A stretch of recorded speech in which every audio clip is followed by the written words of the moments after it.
Picture this: a 13-year-old schoolgirl walking home through a quiet English town. She's just left her friends, maybe thinking about what's for dinner, maybe humming a tune. The street is ordinary, the sun's still out. And then she's gone. No one hears a scream. No struggle is seen. She's there 1 second and the next nothing. That girl was Milly Dowler. Let's lay out the cast simple and straight. Milly Dowler, just 13 years old, a schoolgirl from Walton-on-Thames in Surrey. She played the clarinet, loved gymnastics, and had that mix of energy and innocence you only get at that age. Then there's Levi Bellfield, 34 years old in 2002. On the outside, just another bloke living in West London with his girlfriend and kids. On the inside, a man with a violent past, already circling trouble with women, already known to police for assaults, burglaries, and worse. One child with her life ahead of her. One predator with a history of hurting women. Their paths are about to cross. It's the 21st of March 2002. Milly finishes classes in Weybridge, just another Thursday for a teenager. She grabs a train, rides it a short distance, and gets off at Walton-on-Thames. Not her usual stop, but nothing unusual enough to worry about. She heads into a cafe near the station, borrows a friend's phone, and lets her parents know she'll be home in about 30 minutes. Then, just after 4 o'clock, she walks back out onto the street. Station Avenue, shops, people going about their day. Milly's in her school uniform, carrying her bag, walking toward home. The last ordinary moments anyone will see of her alive. It's the 21st of March 2002. Just another Thursday for Milly Dowler. She's 13, still at that age where the world feels big but safe enough. She leaves Heathside School in Weybridge around lunchtime, heads off with a couple of friends, and later hops on a train. She doesn't ride it all the way to her usual stop. Instead, she gets off at Walton-on-Thames. To anyone else, that's just a tiny choice. For detectives later, that detail becomes huge. Milly walks into a little cafe called Station Cafe, borrows her friend's phone, and calls home. She tells her dad she'll be back in about half an hour. Nothing out of the ordinary, just a teenager checking in. At around 4:05, she leaves the cafe, backpack slung over her shoulder, still in her school uniform. She heads down Station Avenue, a busy enough street that you'd think she'd be safe. People shopping, cars passing, the kind of afternoon where nothing dramatic should ever happen. But that's it, the last confirmed sighting of Milly alive. In broad daylight, on a main road, surrounded by people who never noticed a thing. Here's where things start to get uncomfortable.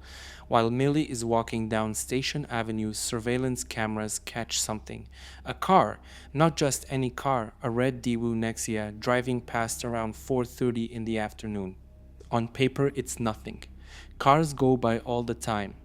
But later, investigators find out this particular car belongs to Emma Mills, the girlfriend of Levi Bellfield. Now pause for a second. The exact time Milly is walking home, Bellfield is in that car, driving through the very same area. What are the odds? Later, Bellfield himself admits he was behind the wheel. He shrugs it off, as if it's just coincidence. But detectives don't like coincidences, not when a teenager disappears off a busy street in broad daylight. And then comes another chilling piece. The day after Milly vanished, Bellfield suddenly moves out of his flat in Walton-on-Thames. Just like that. Gone. As if the timing is random, but we all know better. It's the kind of red flag you can see from space. When Milly doesn't walk through the door by early evening, her parents know something's wrong. By 7 o'clock, they call police. Surrey police kick into action. We're talking helicopters in the air, dogs on the ground, over 100 officers out combing through parks, rivers, train stations. They stop drivers, question people in shops, even pull CCTV tapes from local businesses. It becomes one of the biggest missing person operations the county has ever seen. And pretty quickly, the search turns into a national story. Crime Watch runs an appeal. News outlets splash her photo on every front page. parents all over Britain start telling their kids not to walk home alone. But here's the problem. Despite the scale of the search, the crucial lead, that red car, and the man behind it slips right through the cracks. Police knock on doors in Bellfield's block of flats, but no one answers. They do it again and again. 10 times in total. Nobody pushes harder. And the very next day, Bellfield packs up and leaves the flat.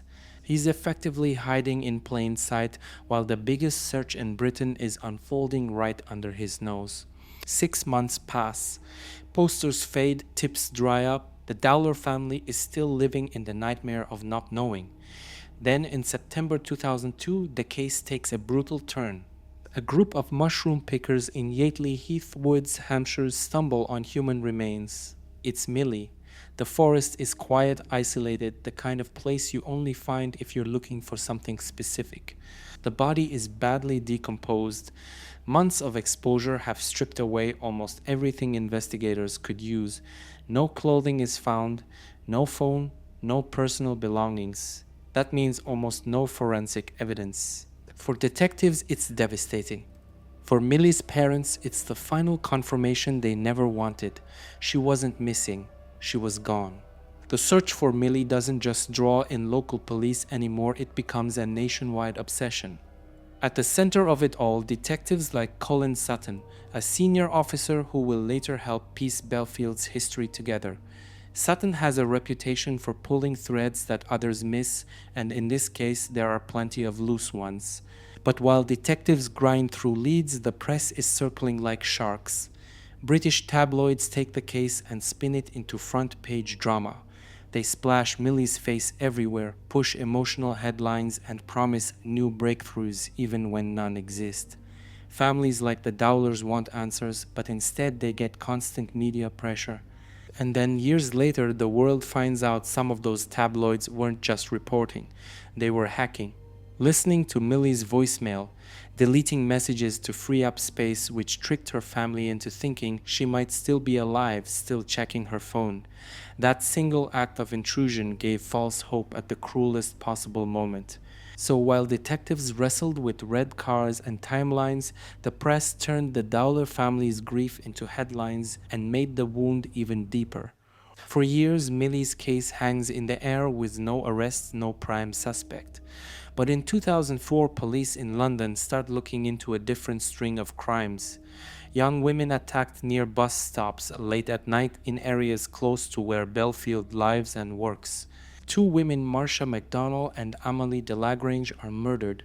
Another teenager, Kate Sheedy, is run down in a deliberate hit and run, but survives.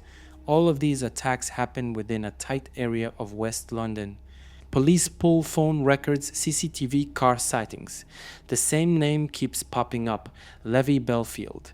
They arrest him, and in 2008 he's convicted of those attacks. 2 murders, 1 attempted murder. Whole life order. And suddenly, investigators looking back at Milly Dowler's disappearance see the same pattern: young female victims, random but carefully targeted, all within Bellfield's orbit. By 2010, Surrey police finally charge him with Milly's abduction and murder. By the spring of 2011, the Milly Dowler case is finally heading to court. After almost a decade of waiting, Levi Bellfield is officially on trial for her abduction and murder. The evidence is a mix of circumstantial and chillingly suggestive. CCTV of the red car, testimony from his ex-partners describing his controlling and violent behavior, the fact that he moved out of his Walton-on-Thames flat the very next day after Milly disappeared. Each piece on its own is suspicious. Together they paint a portrait of a predator hiding in plain sight. The jury listens for weeks.